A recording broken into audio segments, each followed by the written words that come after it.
My topic basically is not to, teach you all what is back pain about. I'm sure all of you are very well versed about back pain. Almost every day you see people coming to your clinic, asking advice and consultation on back pain. I'm going to highlight to you all things that you might want to look in detail so that you won't miss out anything that might cause more harm to your patient. So that's what I will talk about today. So, okay, we go to the next slide. Okay, so that's an intro there. I've been doing spine surgery for past almost about more than 6-7 years now. And I've seen things in my practice, small things that have been missed and eventually end up in a very severe problem to patient. Before that, you need to understand that, back pain is experienced by someone from the base of your neck all the way to the buttock. So this is what is described as back pain. It affects every level of patient, from young, very young, all the way to a very old patient.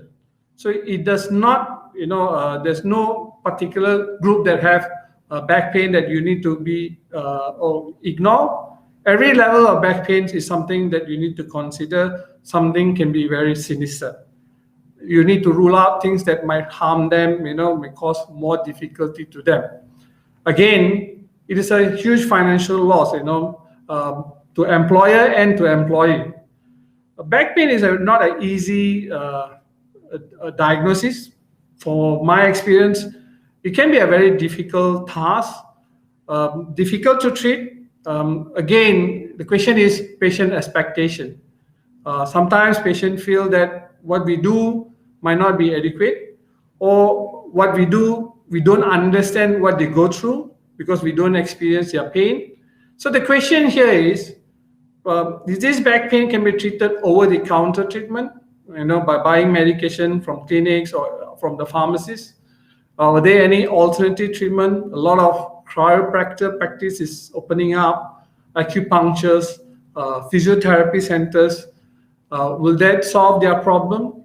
Of course, medical intervention, what we are missing here, what kind of things that we need to look into, when we see patient with back pain. So whenever we talk about spine, everybody look at the structure of spine that involve the bone, of course, the disc, the nerve, and the spinal cord. But people don't really realize that other than that, we are looking at the facet joints. Facet joints, when we talk about facet joints, the joint that it consists of the pars articularis. A lot of back pain patients have joint arthritis. This pars articularis arthritis that cause a lot of pain might not be nerve root impingement. So this usually happens from adult to elderly.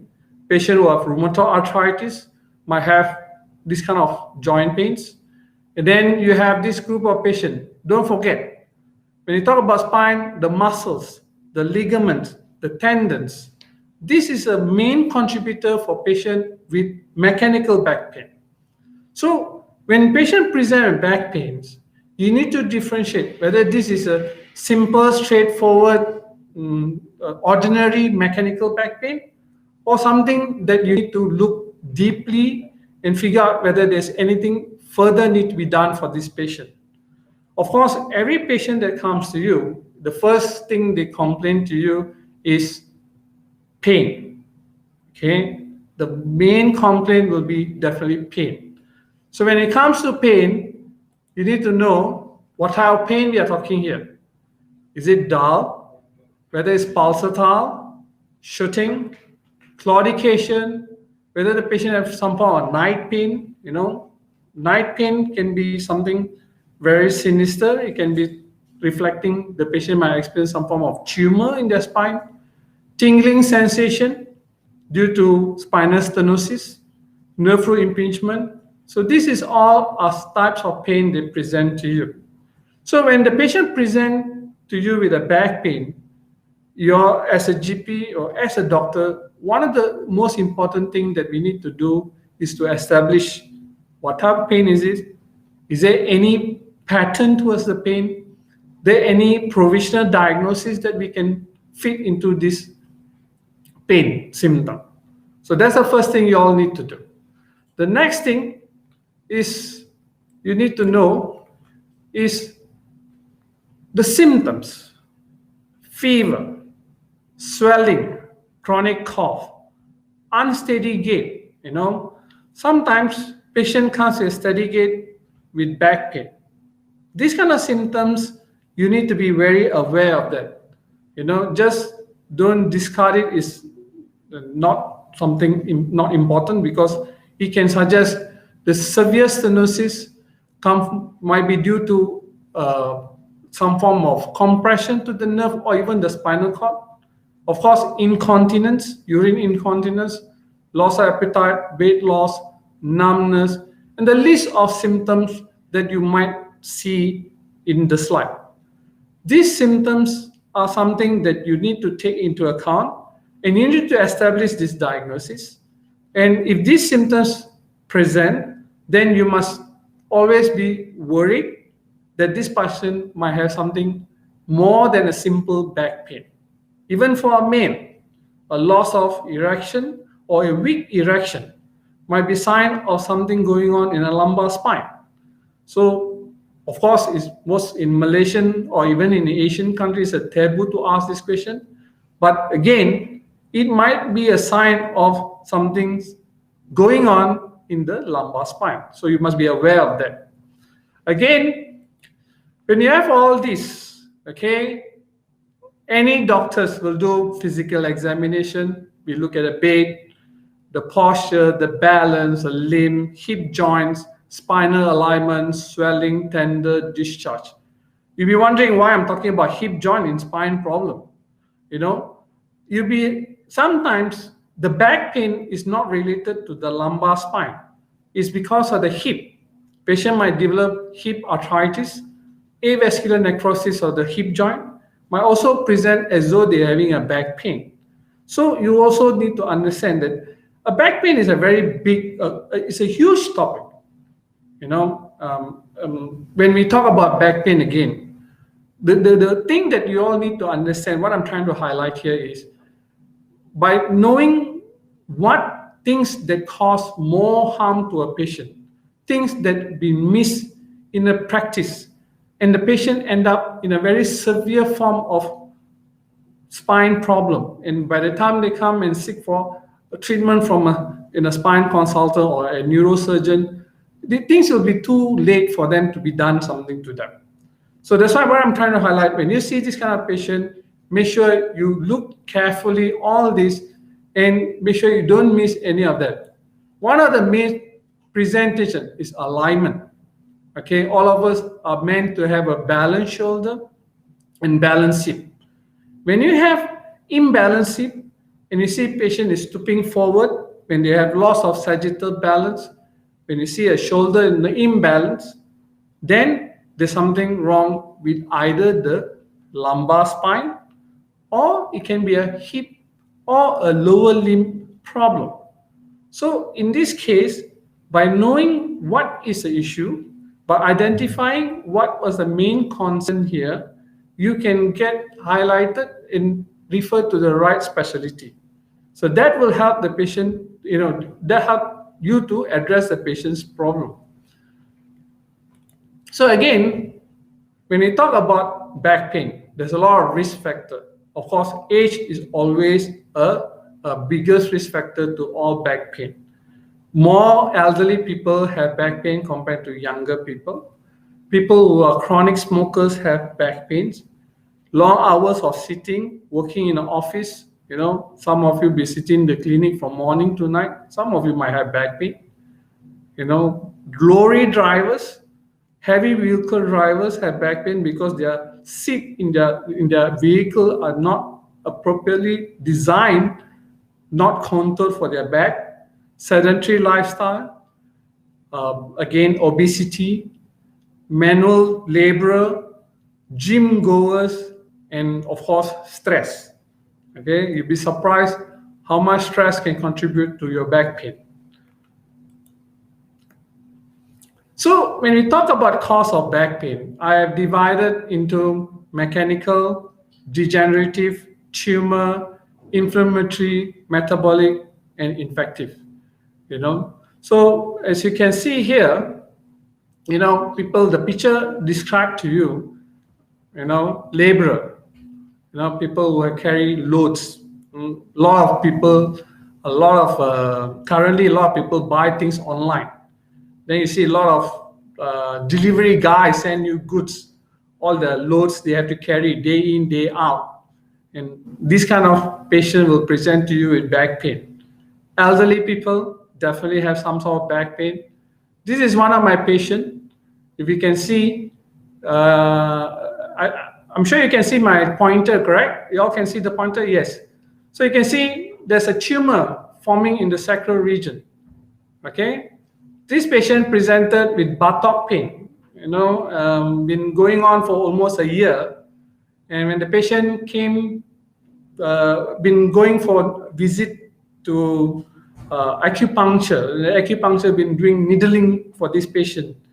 Finally, he went to a GP, and the GP decided to do an x-ray of the pelvis and picked up this. And he was referred to me.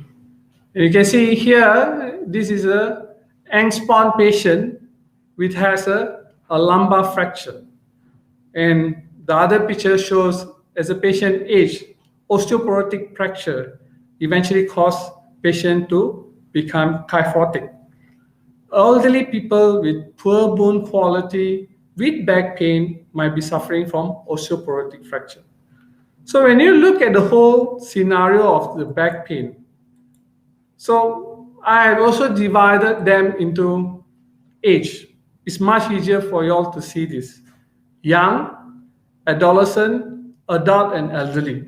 A very simple division of grouping of age in our population. Okay, of course, now the children doesn't go to school, so they don't carry heavy bags. So that's one we can opt out from back pain. But again, they're sitting in the house most of the time and hardly doing any form of activity. Which also might result in some form of mechanical back pain. You might pick up some of your children might complain sitting too long on their Google Meet, Google Class.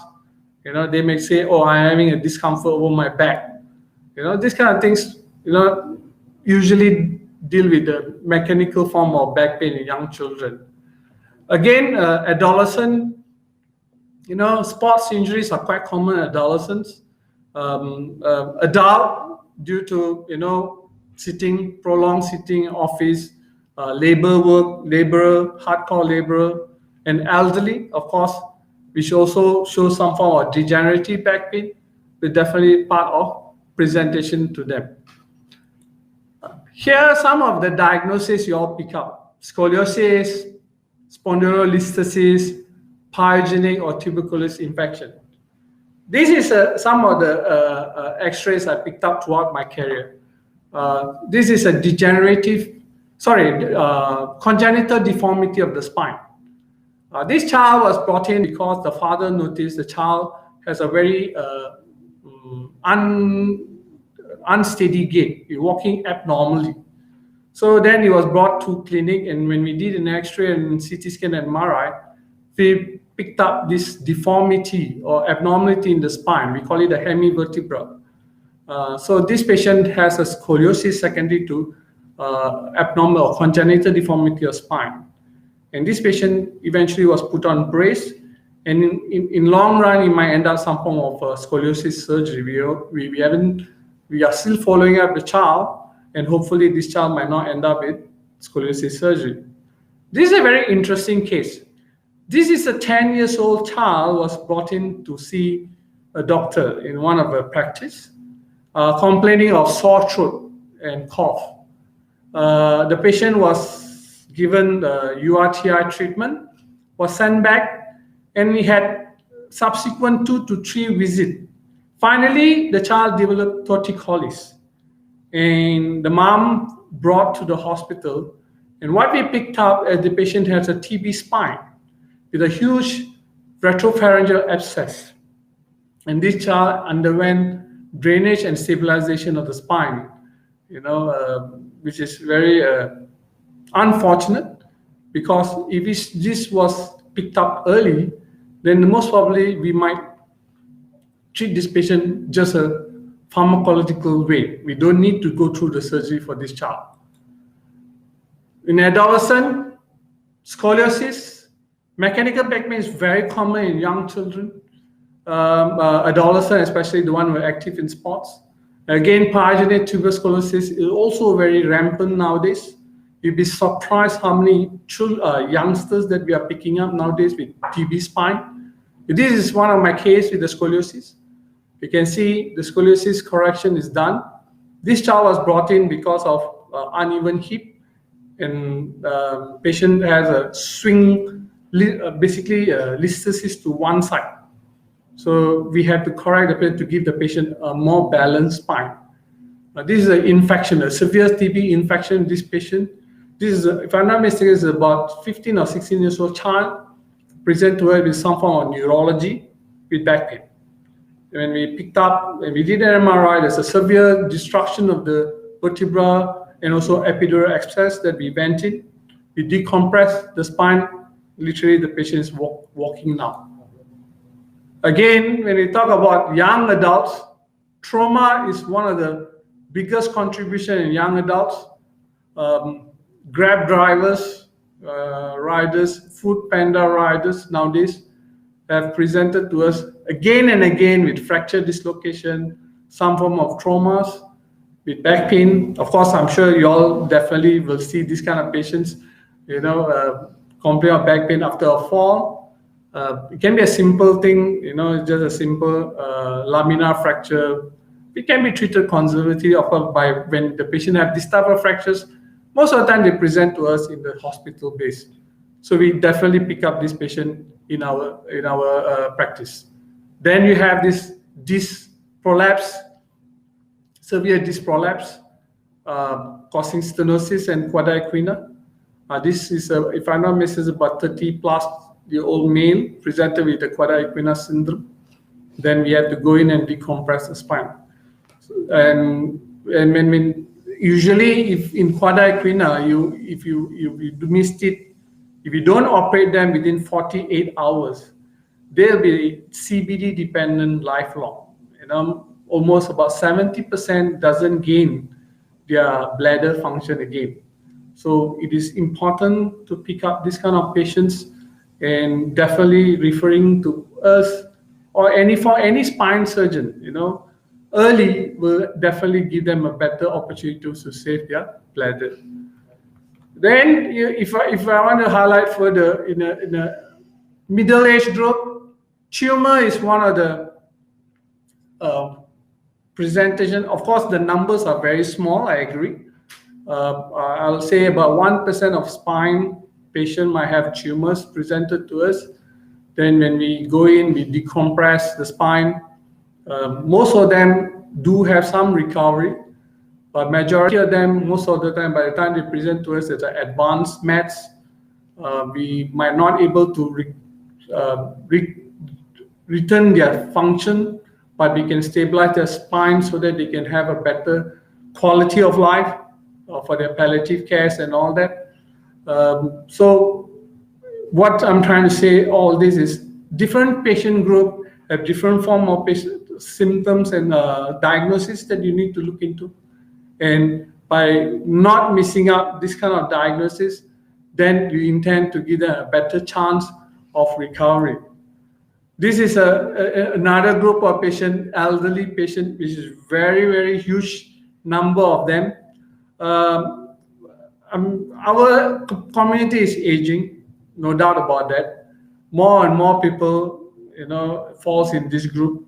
More and more of them having some sort of back pain, osteoarthritis, osteoporosis, spinal mets, spinal stenosis, which is a degenerative spine disease, is very common among this group of people.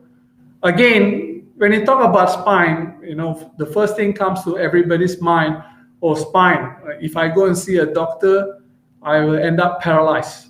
So I better don't see the spine. I'd rather live with it. When we talk about any form of treatment, what we are like to address here is the quality of life. See, if you see this diagram, this is a very severe degenerative spine. The whole thing, this is called a vacuum sign.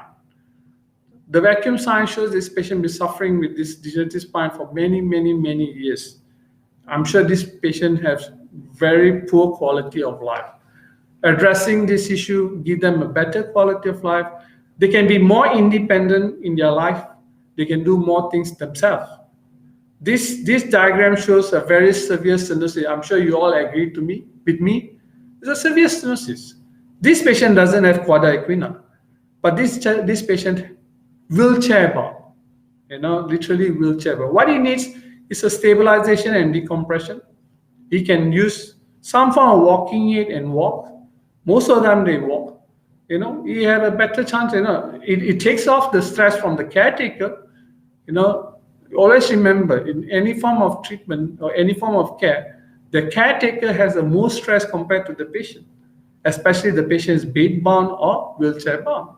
So if you can give some kind of quality of life for them to able to walk, able to limited ADL dependent, I'm sure it takes a lot of stress from the caretaker and also the patient. This is a very nice X-ray. This is one of my patients I picked up. This patient has a prostate CA.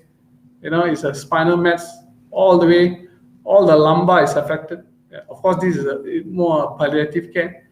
This is what we call as a blastic, vertebra. The whole thing is sclerotic, and this patient is already advanced mass. So most probably it's a palliative care.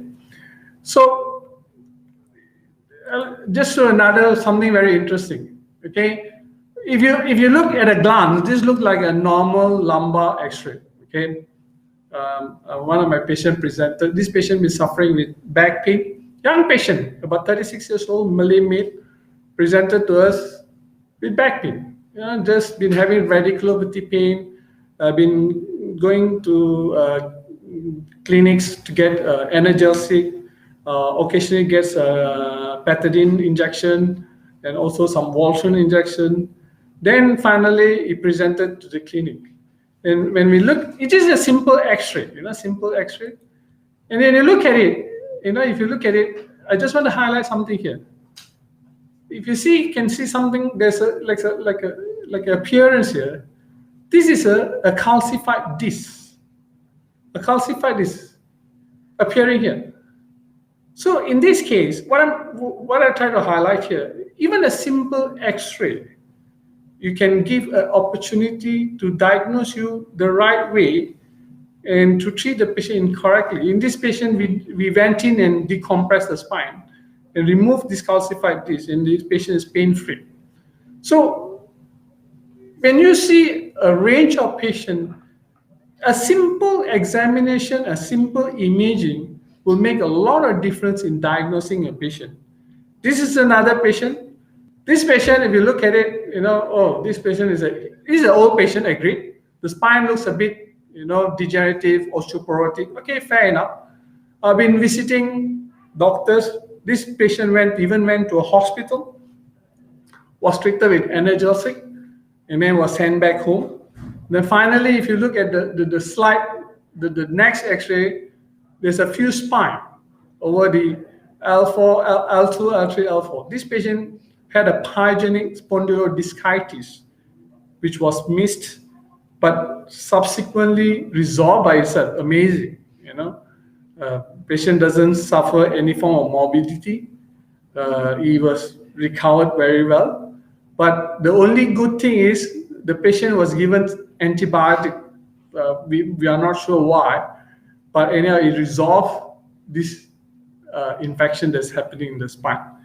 So the issue here is everybody sees back pain. Okay, the surgeon sees back pain, the GP sees back pain, the physiotherapist sees back pain. When this back pain is something that we need to give extra care. When we need to see this patient something more worrying, something that you need to address them. When you need to intervene, when you want to decide this back pain is something that we need to do something about or get some second opinion. So that's the question that always arises. Usually when I see a back pain, if the patient comes to me the first time, I always divide them based on age, as I show you. A different age group have different complaints and different presentation and different diagnosis. So with this diagnosis, then I will look into doing some simple blood tests. Most of the time I do a full blood count, ESR, CRP. Of course, X-ray will give us a lot of information. If the X-ray appears to be normal and the patient drop in a group that is not in a less risky group, then I will try some form of conservative treatment and let the patient go and come back, return to care or follow up maybe a month and see how much improvement he have taken place. If the patient is doing well, of course, there might be a simple cause of the back pain. Then we can definitely follow up the patient and continue maybe the physiotherapy or the medication.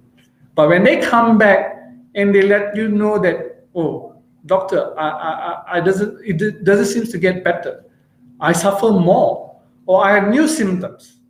Then, of course, that need to strike in your mind that, oh, I need to get a better modality, imaging modality such as CT scan or MRI. With that, then we might not miss anything out of ordinary that might cause harm to the patient. Again, when you see things in your mind, you always must remember what is a red flag sign. A red flag sign is something that you need to know. This patient can fall under the category of tumor, infection, some form of trauma, and some form of metabolic diseases like osteoporosis, osteomalacia, patient who have rheumatoid arthritis with back pain. So things like, age, again, fever, night pain, unexplained weight loss, patient who've been on medication for rheumatoid arthritis medication, patient who has a laborer who has multiple contact with foreigners. This group of people might have some form of, red flag sign that might present to you something just rather than a simple back pain. So when we talk about managing this pain, majority of the cases, I agree with y'all, it's a straightforward care, very straightforward. Okay, analgesic, short bed rest, or another word, medical leave, and physiotherapy. I agree. 90 to 95% of this population, you just need to do that. You don't need to do more than that. The question is when to decide the case is safe and to send back. Which are case to refer. That's what I'm trying to say. Again, the group of patients that you see, you have to basically triage them. As how we triage green, yellow, and red zone, you triage this patient based on their age and look at what is the symptom that can fit into any category of diagnosis that you need to address. Then you decide, okay, this patient, I need to do something more than what I do. Example, get at least an MRI or get a CT scan or get an X-ray.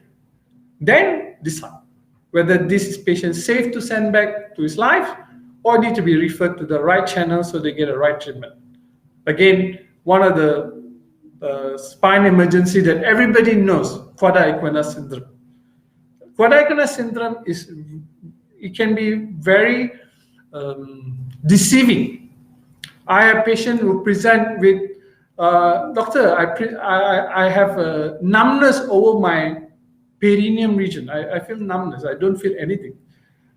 Sometimes I have a bit of fecal incontinence, So then you examine the patient further, then you realize the patients have some form of lax anal tone. Proceed, do an MRI, you pick up a quadri-equina syndrome. And then you go in and decompress the patient. If you do early, again, if this patient addressed early, usually the timeline is about 24 to 48 hours. We go in and decompress the patient. Most of the time, their symptom resolve, the sign and symptom resolve completely. About 99% of them will go back to a normal life. Of course, the 1% who has a permanent disability, most of them are CBD dependent, patients, these patients, unfortunately, it is a permanent damage. So attention to details, history taking is a key to identify this case and require further assessment. So again, when you assess this patient, it is something that you all need to keep in mind. What are things that you need to see? Treatment, again, patient education, medication. There's so many medication in the market, name it. COX-1, COX-2, PCM, Ultraset, opioids, patches. The pharmaceutical company is coming out with drugs after drugs after drugs to treat pain, to treat spasm. But again, are we settling this diagnosis by just giving medication? Is that enough?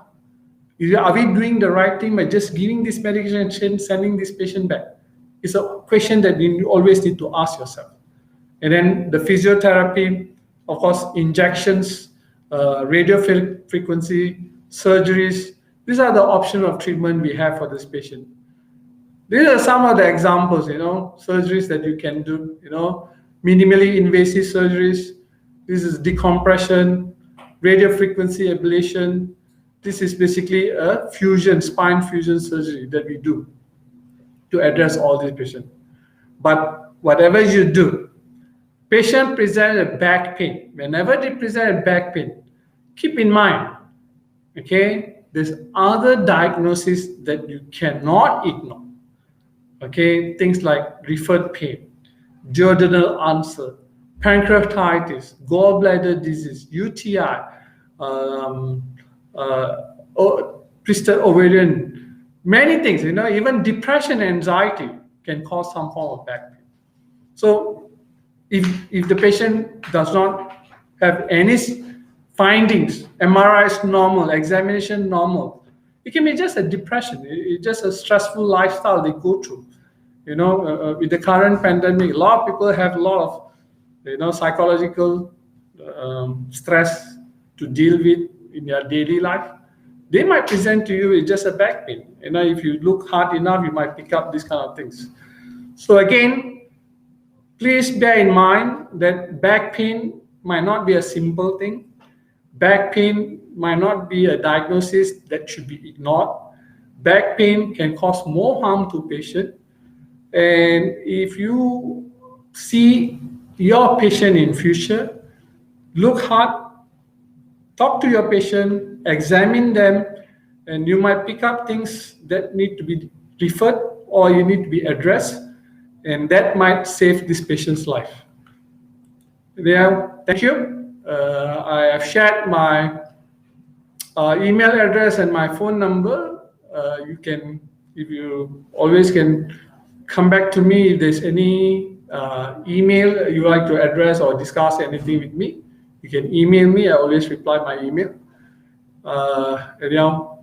Thank you. Oh yeah, I have some questions here. Okay, so how I go about it? Okay, good. Okay. Sorry. Okay. Okay. Any good answer for quadra equina syndrome patient? Okay, quadra equina syndrome patient it's not easy to diagnose, but it's a clinical diagnosis. First of all, whenever a patient comes to you, the patient might be walking into your clinic. Okay, it might not have any neurological deficit. Okay, the only thing you might pick up is a perineum numbness, reduced sensation, or you might pick up anal tone laxity. That's all you'll pick up. So in quadra equina syndrome, history is important. When they present with the numbness, reduced sensation, will they have any incontinence? Okay, incontinence. Remember this: incontinence, perineum reduced sensiperineum numbness. If they have that, you must get an MRI to look for caudate canal syndrome. And this is a spine emergency. Okay, a chronic caudate canal syndrome is always never recovers. Okay, so if you picked up them early, get an MRI, and then refer to the right or maybe to the surgeons, let them do the decompression. You might give them chance for recovery from this syndrome. Again, perineum, numbness, incontinence, and some form of anal laxity. This is the main signs and symptoms. Of course, in certain group, a small group of them will have some form of weakness of the lower limb. Okay? That's the first question. Degenerative spine disease. What will be a preferred approach, doctor? Okay. Majority of degenerative spine disease, okay, this is asked by Artil Pereira. I hope I pronounced the name correctly. Many of the degenerative spine disease, okay, we can treat them conservatively. You don't need to do anything drastic. Okay, not all you need to operate. Okay, the question here is, when they present to you, in what category? Are they functional? Are they happy? Can they perform their daily activity? For the ladies, you must ask them this question: can they go shopping? Are they happy going shopping? If they are not, then something needs to be done. Okay, a lot of people nowadays likes to travel. Can they do traveling? These kind of things you need to ask. But try not to put them on brace unnecessarily. Why? Because brace weaken the back muscle. What you need to advise them to do more physiotherapy. Ask them to strengthen their back. Ask them to be active. Age is not a limitation for them to be active. Ask them, tell them to go out. Of course, now it's a bit difficult, I agree. But once things are much settled, safer, ask them to go out, get involved, do a bit of exercise, strengthen their back, core muscle. The word here is core muscle. You strengthen your core muscle, you intend to stabilize your spine better. Core muscle including the abdominal muscle. Then they have a better control of back pain.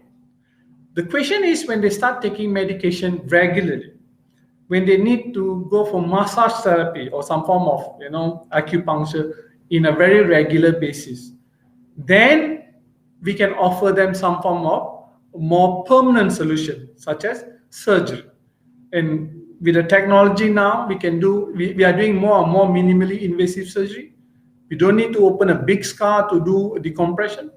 So patients do very well. Short hospital stay, reduced infection rate, they're back to their life. Okay, hope I answered that question. Let's go for another question. When do we allow patients to wear lumbar brace? Okay, I personally advocate lumbar brace after any form of spine surgery. I advocate. I also tell patients who have osteoporotic fracture, compression fracture, to wear a brace. But generally, many people are wearing brace unprescribed. Okay, there's a two school of thought basically. Okay, I don't believe in brace most of the time. Okay, you can advise your patient to wear a brace, but always remember, brace is not a solution for your back pain. Brace just assists the recovery of back pain. If the patient is wearing in a short term, a duration of about a week, or max about 2 weeks, that's fine. But if the patient is wearing for a longer period of time, then there's an atrophy of your back muscle. Remember, your spine does not consist of the bone and the nerve. It also has muscles that stabilize your spine. The dynamic stabilizer of your spine is the paraspinal muscle. Putting a brace on your back causes this muscle to shrink, atrophy. Then it causes more unstable spine. Then they have more and more back pain and they become dependent to the brace.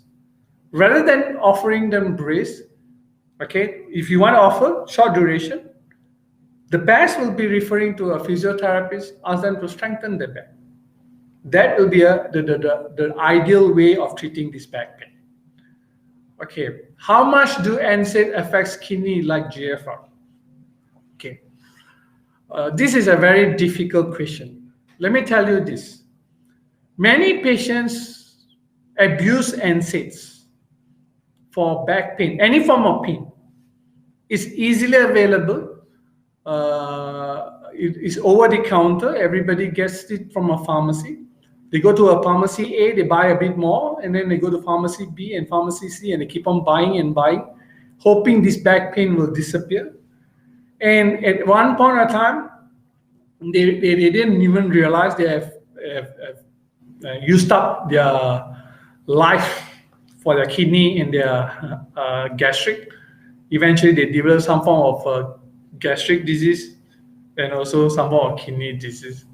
If you ask me how much do NSAID affects the kidney like GFR, it's definitely a no for long term. Even I don't advocate to use more than 2 weeks of NSAIDs. Why? Because we have more and more patients presented with CKD, peptic ulcer disease with a long-term use of NSAIDs. So please titre them. For elderly people, option of using opioids or opioid mixed with paracetamol that's available outside there, which reduce the risk of gastric ulcers. NSAID have a risk of cardiac event. So be aware of that. Use them prudently. Make sure you choose your patient and give them in a short duration. Okay, next question. If a patient have hip arthritis with severe OA, both knee, develop crawling sensation of the calf starting from feet, how do you approach and investigate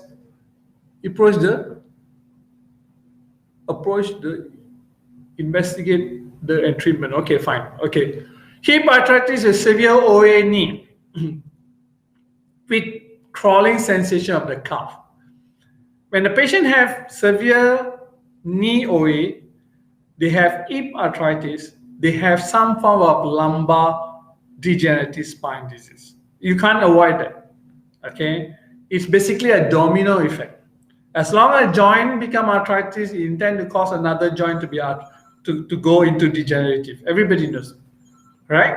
So in this case, the question is, how bad is arthritis? Okay, investigation. You have to get a knee X-rays, of course. You need to get a hip X-rays. Then you get a lumbar X-rays. Then you have to look at the patient's profile. Is the patient able to stand up straight? Whether the sagittal balance, when you see from the side, can the patient stand upright? If they're not, you have to address each of them separately. Of course, when a patient comes with the severe knee arthritis, with the hip arthritis and lumbar degenerative disease, the first I'll address is the knee. You need to make sure the patient is able to walk. Once you've done the knee, then you have to see whether the patient is able to stand upright. Sometimes the posture of the patient is the reason why they have low back pain. It's not the lumbar degenerative spine that causes the low back pain. It's the posture. So if you give them the right posture, the normal posture, normal attitude of the patient, most probably the back pain will resolve.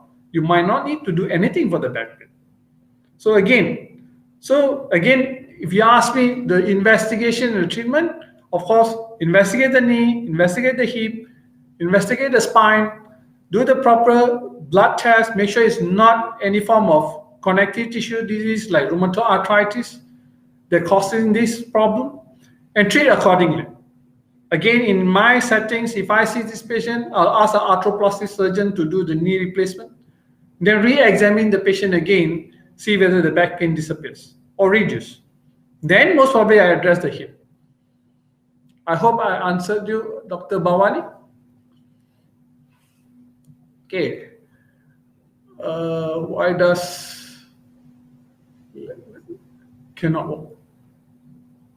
Why the less Nyan patient cannot walk? I don't understand the question, Chan. Why does less Nyan patient cannot walk? I'm not so sure your question. I don't get your question. Okay. Any other question, guys? Okay. Syndrome. Okay. Again, this is a connective tissue disease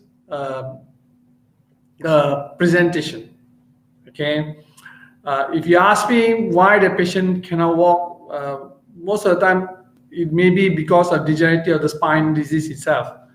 Okay, spinal cord the degeneration, nerve root degeneration. I'm not so sure. I need to look into it. It's not my expertise. I have to find out. Sorry, I can't really answer your question, Dr. Chan. Okay. Yeah.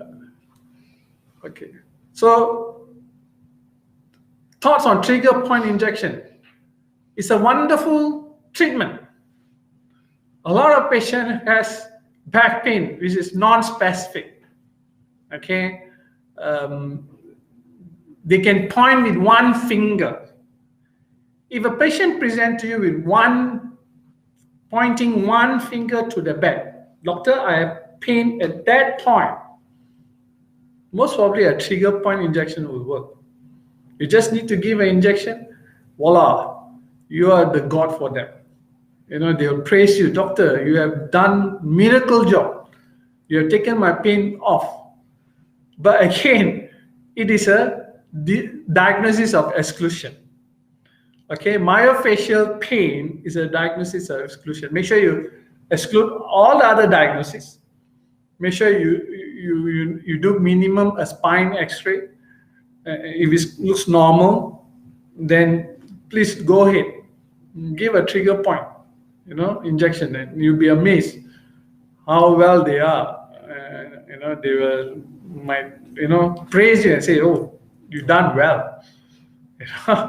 I do a lot of trigger point injection, and most of my patients, do very, very well. They are pain-free for months and years. Okay, but again, the technique, get the technique right. Remember, trigger point injection is at the fascia, deep into the fascia and above the fascia. So if you do that, then they have a very good relief.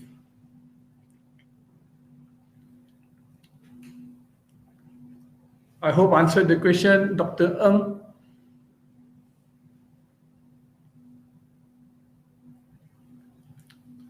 Okay, so again, take home message. Okay, back pain is not easy to diagnose. Okay, many people have this problem. Even I have back pain. We all do when we operate long hours. Okay, sometimes I do scoliosis, complex scoliosis for hours, we have back pains. But again, you always remember that don't miss out things that can harm your patient. Do the minimum, at least do an X-ray. Pick up things, subtle things, examination, history, talk to your patient. Chronic back pains, sometimes due to their, physiological, psychological issues, Some of them, you just talk to them. They're very happy. Listen to them. And suddenly they don't have any more back pain. So not all need to be treated with tablets, not all need to be given some form of analgesic. Sometimes it's just a simple lend your ears to them, then suddenly their pain is much relieved. And that's one extreme. Another extreme, don't fail to pick up things that harm your patient. And do the needful, refer to them, refer to the right person. Hopefully they can help this patient so that they can recover and go back to their lifestyle. Okay, whatever we do no harm. Thank you.